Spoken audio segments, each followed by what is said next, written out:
कहा तुमने भगवान को पाने के बाद में आसमान संपत्ति मांगा? तो उत्कट वैराग्य पैदा हुआ। वो गए महर्षि वामदेव के पास, आत्म तत्व की दीक्षा दिया। कहा अगर तुमको भगवान से मांगना ही था तो आत्म राज्य का मालिक होना चाहिए था, ये राज्य का क्षणिक संसार के सुखों का मालिक नहीं होना चाहिए। जब आने लगे ना, कहते नहीं जा पर कृपा राम की हुई ता पर कृपा करे सब कोई। जब आए तो राज्य के बाहर पिता उत्तान पाद खुद रथ लेकर के अगवानी करने के लिए आए थे बेटे को। हाथी सुंदर फूलों का हार, माँ सौतेली माँ सुरुचि आई है अगवानी करने के लिए, उत्तम सौतेला भाई आया अगवानी करने के लिए। अब तो भगवान की कृपा हो ही गई थी, सिंहासन में बैठा दिया। अब बाद में उत्तान पाद गया तपस्या करने के लिए, वहीं उसकी मृत्यु हो गई। सुरुचि गई जंगल में, आग लग गई और वहां जाकर के वो जलकर मर गई। उत्तम एक दिन गया कुबेर के बगीचे में शिकार खेलने के लिए, वहां कुबेर के जो गण थे यक्ष लोगों ने उनका वध कर दिया।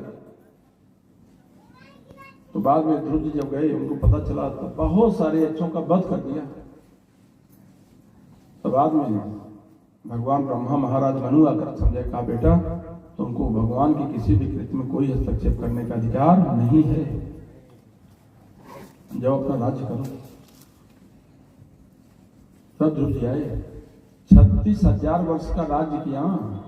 और उसके बाद जब 36,000 का राज्य पूर्ण हो गया तो भगवान का दिव्य विमान आया। देखो तपस्या का फल। अब भगवान के पार्षद जब ध्रुव को बैठाने लगे विमान में, उसी समय मृत्यु भी आ गया।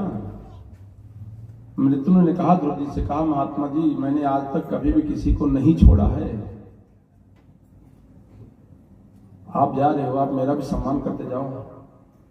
भारत में ऐसे ऐसे संत महात्मा, ध्रुव जी मृत्यु के मस्तक पर पांव रखे और पांव रखकर विमान में बैठे। जब ध्रुव लोग जाने लगे तब उनको अपनी माँ की याद आई, जिस माता सुनीति के बल पर आज मैं यह पद पाया हूँ, मेरी माता सुनीति कहाँ है?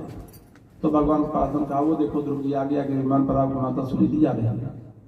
ध्रुव जी ले जाते हैं, ध्रुव लोक में स्थित कर देते हैं। बाद में ध्रुव के वंश में वेन नाम का राजा हुआ। वेन जो है बच्चों बड़ा ही निरीश्वरवादी था, माने जो भी पूजा पाठ करता था सबको रोक दिया कि कोई भी पूजा पाठ मत करो, अगर पूजा करो तो मेरी करो।